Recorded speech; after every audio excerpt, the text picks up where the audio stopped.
కేంద్రం ఇచ్చే డబ్బులు కలిపి 7,000 రూపాయలు ఇక్కడ ట్రాన్స్ఫర్ చేశావంటే మీ అకౌంట్కి వేసావంటే అది చరిత్ర. అదే నాకు సంతోషం. మిమ్మల్ని చూస్తున్నా, ఒక్కొక్కరిని చూస్తే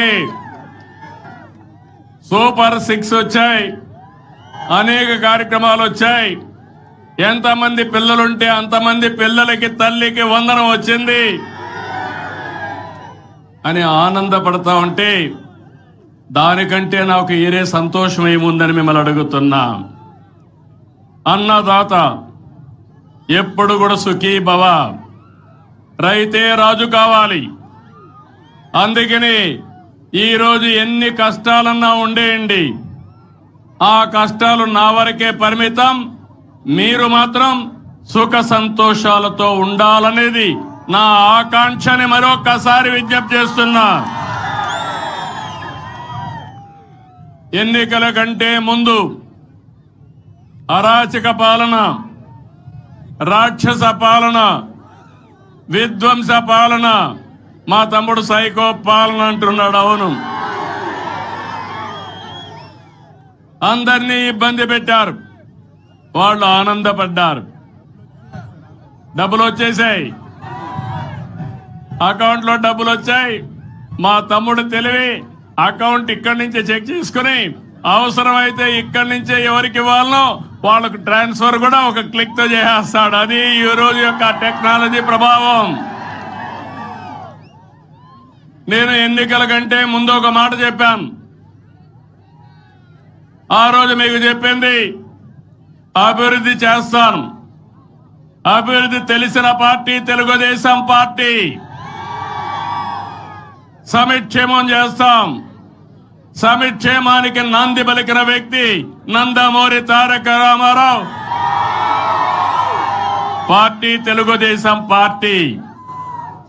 ఈరోజు నేను కష్టపడుతున్నాను. నా కష్టం కొంతమంది కోసం కాదు, రాష్ట్రంలో ఉండే ప్రతి ఒక్కరికి న్యాయం చేయాలి. మీ ముఖంలో ఆనందం చూడాలి, మీ జీవన ప్రమాణాలు పెరగాలి. కంటిన్యూగా నిరంతరం మిమ్మల్ని ఎంపవర్ చేసే దిశగా ముందుకు తీసుకుపోతా. అందుకే ఎన్నికల్లో మీరు చూస్తే మొట్టమొదటిసారిగా రాష్ట్రంలో జనసేన అధ్యక్షుడు పవన్ కళ్యాణ్ గారు ఈ రాష్ట్రంలో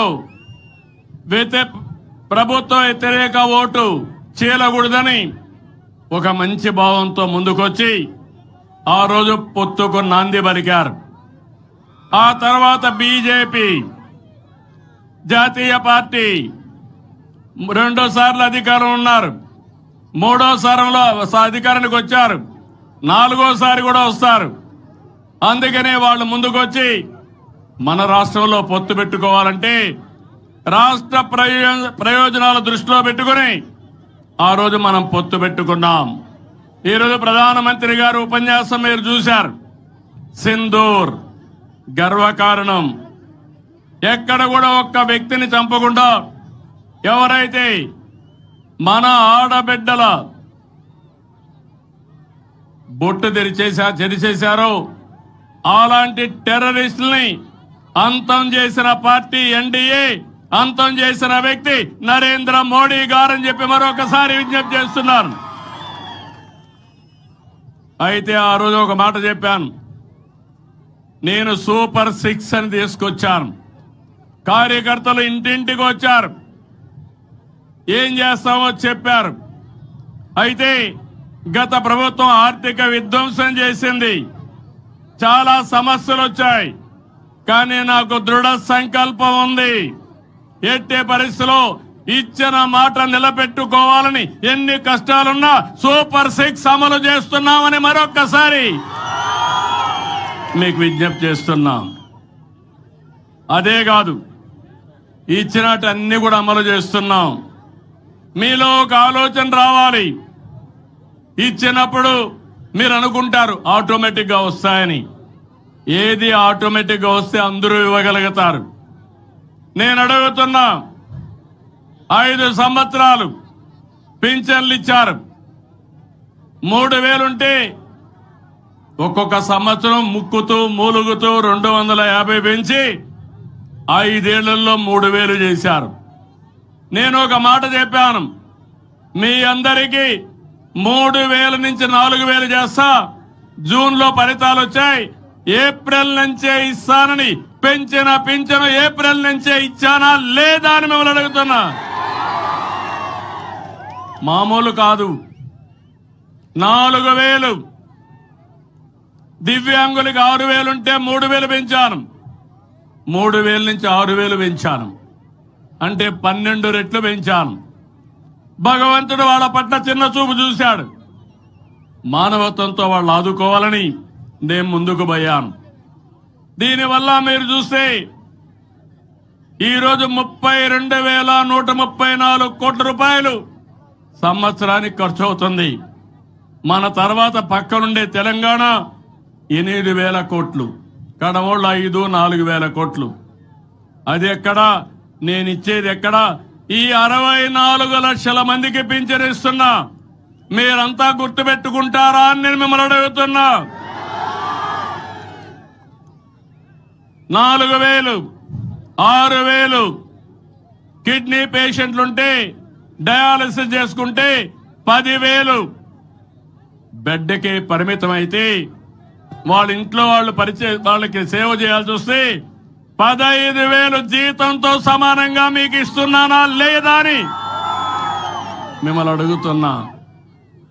నేను డబ్బులు లెక్క పెట్టుకోవాలా, మానవత్వంతో చూస్తున్నా. ఈ విషయం మీరు గుర్తుపెట్టుకోవాలి. ఇంకో పక్కన ఎవరైనా భర్త చనిపోతే వితంతువుకు పెన్షన్ ఇవ్వకుండా ఎగ్గొట్టారు. నేను ఒకటే చెప్పాను, పాతవన్నీ క్లియర్ చేశా. మొన్నే 1,10,000 పింఛన్లు, నెలకు 44 కోట్ల రూపాయలు ఖర్చు, సంవత్సరానికి 520 కోట్లు ఖర్చు. అయినా పర్వాలేదు, నా పేదవాడి ముఖంలో ఆనందాన్ని చూడాలని ఆ పింఛన్లు ఇచ్చాను.